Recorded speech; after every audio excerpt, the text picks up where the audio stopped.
Hello everyone, I'm Gang. Okay, now we need to complete the jumping ability. I want to emphasize something here. First, go to our AssetManager section. Then, in AssetManager, we have a function that we need to override. This function is start overwriting. Because sometimes there is something inside it that needs to be called. Sometimes when you encounter a crash and can't find the reason, you may need to consider whether this thing needs to be called. You can search online for this. This knowledge is quite obscure. I just happened to notice it, so I'll explain it to you. This function is very important. You can see this function. You see, it should be called in this module. That is, it needs to initialize some related things. You can see it's all init. So we put this into the AssetManager. It will just initialize it. Okay.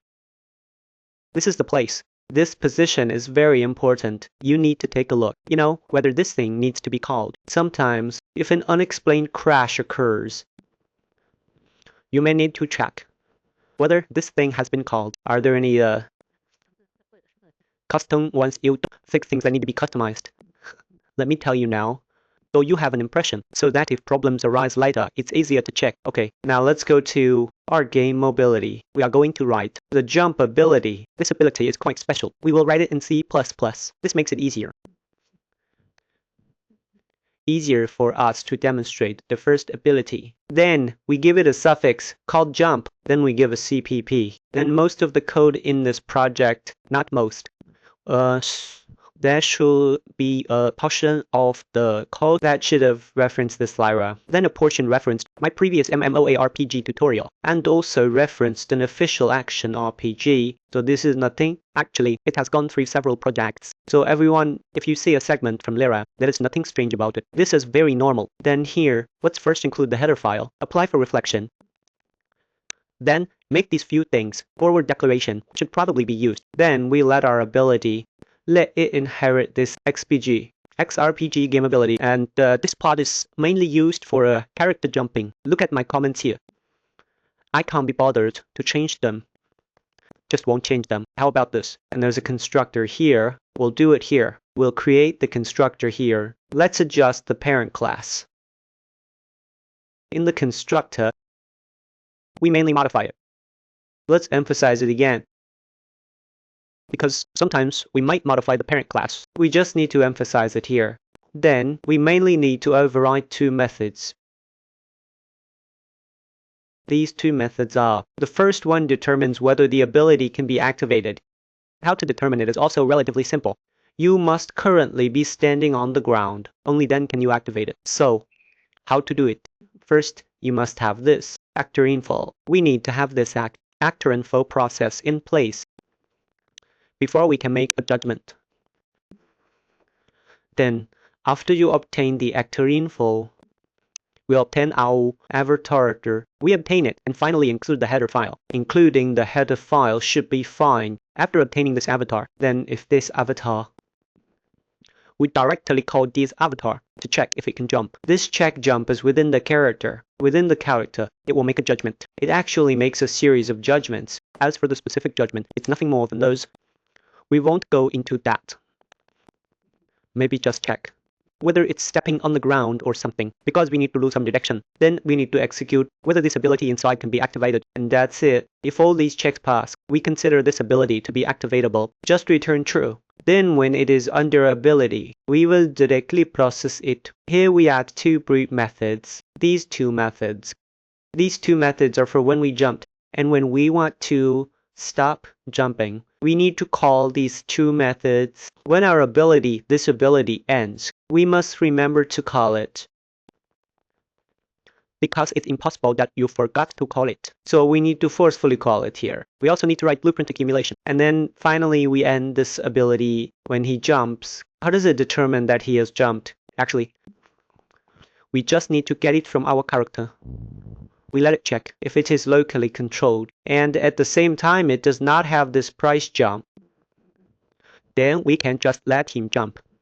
If held to stop, we just call his stop dropping directly. These two methods are actually inside the sketch. Okay, so we basically tie it up. Do you see? Actually, you just need to drop it here. Okay. Okay, let's compile first. It should be fine.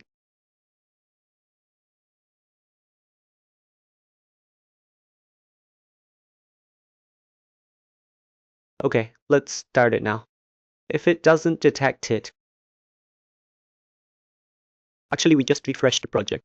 Wait a moment, then it will detect it, but we don't need that here. This is our jump ability.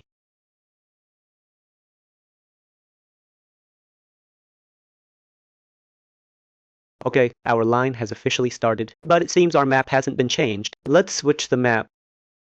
We'll use this one.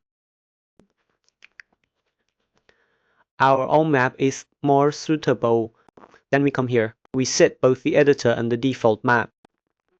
To use our case map, it's lagging a bit here. Wait until it finishes lagging, because it's quite laggy right now.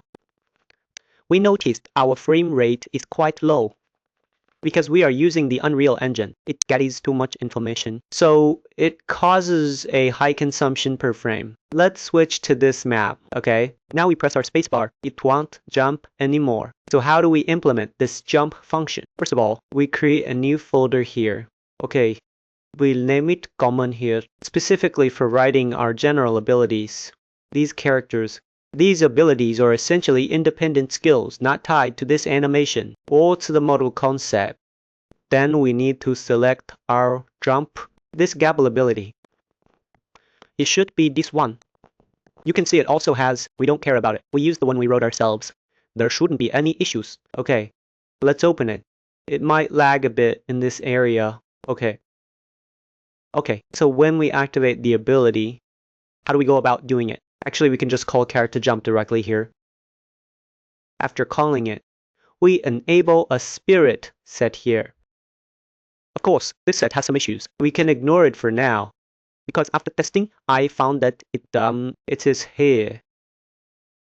There are also issues within this layer, so we don't need to worry about it. This might be unfinished stuff. Don't worry about it, okay? We mainly focus on this. When we release it, it will go to this place. In our ability, okay, this place. Actually, GIS has some debugging systems. You can write show debug. Okay, let me tell you about this command. Show the buds. I'll find this command for you later. It works like this. Click on this. Press 3. You can see this area will display your GIS related information. You can take a look at how to debug GIS. Now that we have this capability, we need to attach this capability to our character. We find our character default. On the default, we find this input. Or we input an XG, mainly right here. Let's open it and take a look. Here, it should be here. Ignore this. This is our PC's complement thing. Ignore it. We mainly look at this part. Here we have a container. We give this container a tag. The import tag should be this jump tag. Okay, you need this jump tag. We need to specify this node. Now let's observe. Alright. It can be seen that it still hasn't jumped. Let's go check it out. What the reason is. Let's see if this ability activated successfully or not. Execute it again. Okay, let's bring up our debug information. You can see our game ability here. It actually has this ability now, and the level is level 1. But the spacebar hasn't activated it. If it hasn't been activated, we need to check our related code to see if there's any place where something was missed. Then, let's first go to our here. Obviously, we are here. There is an active jump. Let's look here, whether it executed properly. Now, let me show you how to debug. There is a problem. This proves that it did execute here. Then, let's continue going down. You see here, that should be okay here. So let's mainly look at this part later. We'll know if it entered the player control process later. It should be here. Hey, it should have entered, but it seems our skill wasn't executed successfully. Let's check if we missed a tag here. We should select one here. Let's check the ability. We should select a tag. We should select one here. Here we should give it to the ability. let's add some value types to it. We should give it ability ที่ผู้ add code hawk d e 8 kai 2 8 t. Okay, here we forgot to select that thing. Select the source for it. Let's just do it again. Type action. Did we select this? Okay. So here is a jump. What are these tags used for later? We'll talk about that later. This is the tag that identifies this ability. Let's try it again now. It still hasn't activated. Let's troubleshoot. We wrote this function incorrectly.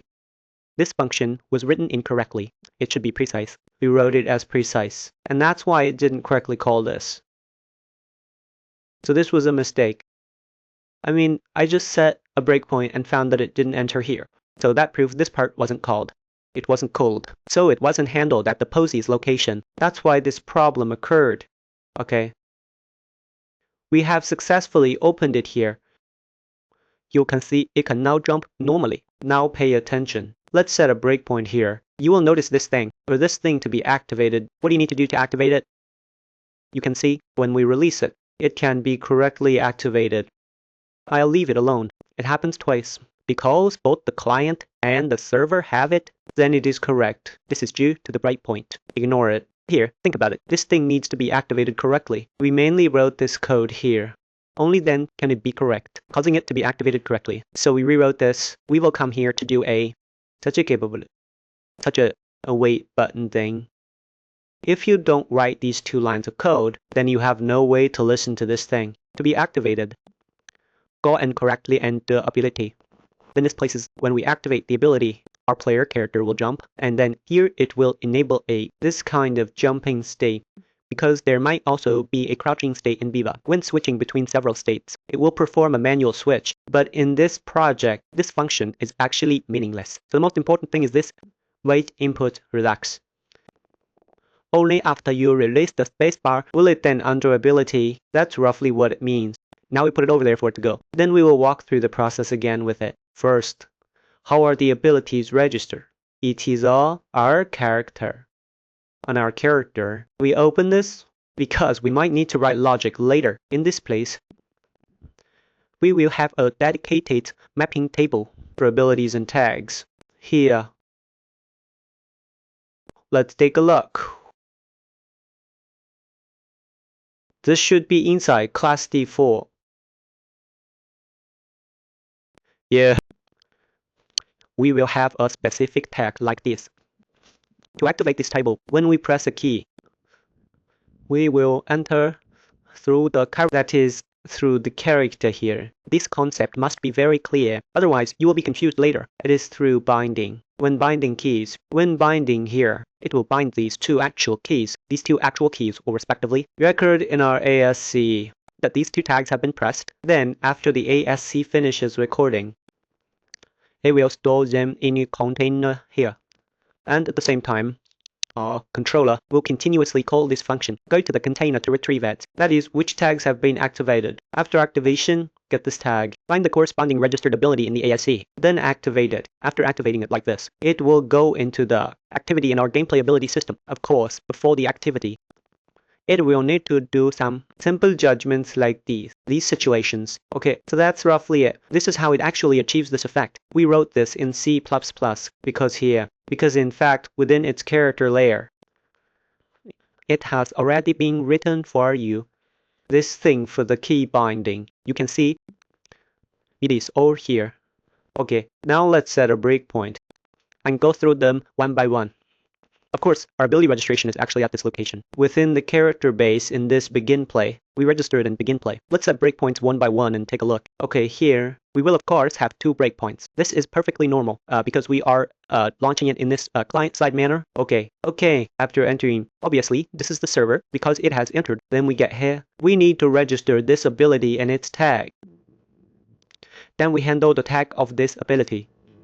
Let's get this Delian typability tag sorted out. You can see its comment for this Delian typability tag. It is optional. That is whether some tags will be synchronized. These synchronizations can be captured and then apply some related features and get this ability tag here. You can see this tag. So this is our input jump tag. Then after this tag, the ability is registered and added. Then we have our own container to store it. But we haven't used it yet. We just store it. After storing it,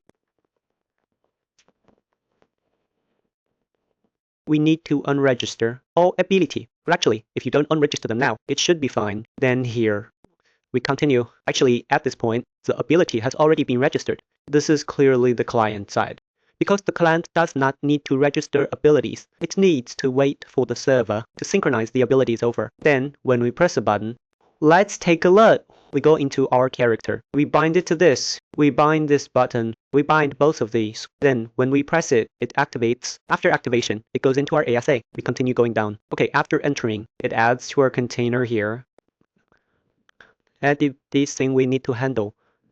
Then, after listening like this, we set the breakpoint here. And actually, the breakpoint here comes from pair controller. There is an override method here. Obviously, it will call this method for you inside the engine. We set a break. Then we look at the call stack. It invokes. You can see it comes from the enhanced input system. It will process player input. Then after processing here, we enter it. After entering, we are here.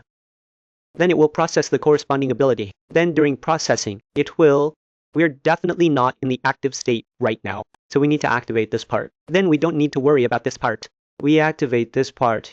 Activate this ability. When the ability is actually activated, it will go to the place in our blueprint where we set the breakpoint earlier. Before activating the ability, we can set a few more breakpoints here. That should be fine. Let's also set a breakpoint on this end ability. Then we won't go inside to look at it because it's actually very complex inside. You can see there are many judgments in there. Everyone should first learn how to use it. Then later study the underlying activation mechanism. These are all fine. You can see there is a server earning here. It is related to this security policy. How these policies affect this ability in terms of activation and release. Then you need to look at this piece of code. Then you will know. So here we can see it can definitely be activated. Then we ignore it. We flip over. Then it comes here. Look, calling the battle. This is interactive. It came from here, right? This place here. We don't need to look deeper into it. It's too complicated. For now, just learn to use it first. So here it determines that it can jump, return true. Then it will come to our blueprint. This place, just ignore it. We can set a breakpoint here to see if we can enter. Okay, this definitely came into our blueprint. You can see things like this in work. It actually comes from the blueprint narrative machine. Then here it jumps. After jumping, when we release the key, it will handle the corresponding practice of this under ability. Let's set a breakpoint for everyone. Actually, that's fine too. Okay, it might be hard to break here. Alright, this handles input. Let's close this because it's not really needed. It might keep processing. Alright, this place is the event for this key. So after we release the key, you will find here, we create a release button. And then here, we will leave it alone. Then we will synchronize a tag that has been released.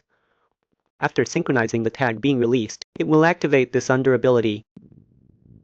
This part comes from that waiter input release. Double node. Okay.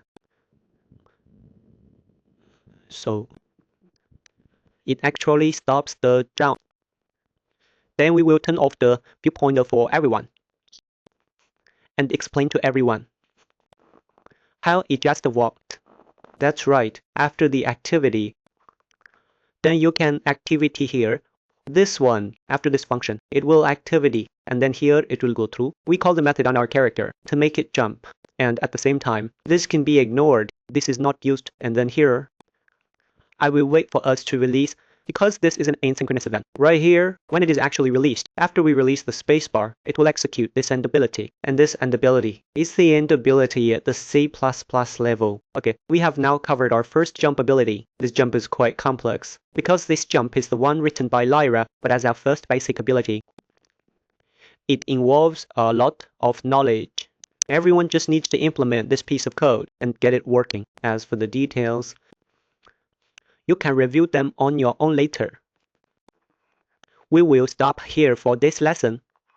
As our first skill, we have demonstrated it to everyone. Then everyone can open to clients and take a look. This ensures everyone gets an immediate intuitive feel. Okay, we need to remove this breakpoint. Otherwise, it will get stuck on us again later. Then we need to bring this out. This is okay. This way it works. Or we can do it this way. This way, okay. Let's remove all these breakpoints. Okay, let's handle it again. Okay, you can see, right? We have successfully implemented the jump. So we essentially, when another player jumps, it should also work normally. Actually, you can open several more clients. We can all use new to take a look. There should be another client that is hidden. We can see here, right? You can see, right? This is the skill of our first GS. Thank you, everyone.